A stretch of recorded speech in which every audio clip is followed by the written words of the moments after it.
I do want to come back to what you're talking about, the equal sign being the impact on the image of the United States, but your other side has already heard you make that argument, so I want to give them a chance to respond to that, and I'll go to Norton Schwartz. Your opponents have said they've referred to the drones as a recruiting poster for al-Qaeda because of the bitter resentment that is resulting in areas where they're being used, and do you see that?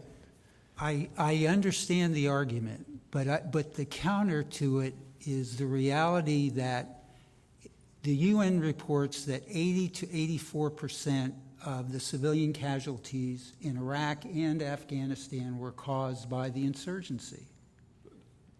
General, absolutely. I mean, Muslims are killing more Muslims than Muslims were killing me or the Marines or the generals that I worked with. They wanted to kill us. We're hard to get.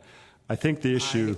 you make my point. Well, but drones, you made a point earlier on about, pilots being somehow more rational, being removed from the battle, operating out of Nellis Air Force Base in Nevada or wherever they're operating out of. I would disagree. We don't give medals for restraint.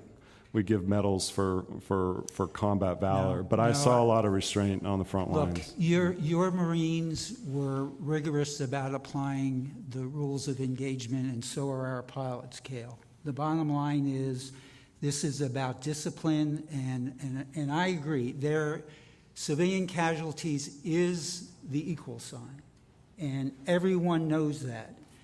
And are mistakes made from time to time? Yes, but that is not the policy, nor is it the training, nor is it the supervision of those assets. Ahmed Rashid. Look, if I can just make one point, neither of you two, with all due respect, have addressed this whole issue about U.S. foreign policy and the use of drones.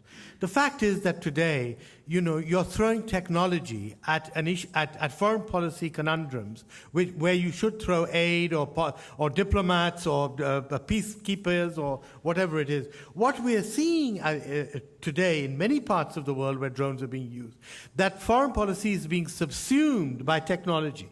We've never had this before. I mean, how can you allow technology to determine what your foreign policy should be? Are you saying then that drones represent that drones in themselves represent a new dimension in this conflict? In other words, would you be making the same argument if planes were dropping bombs in these communities that you're making because drones are hovering over them?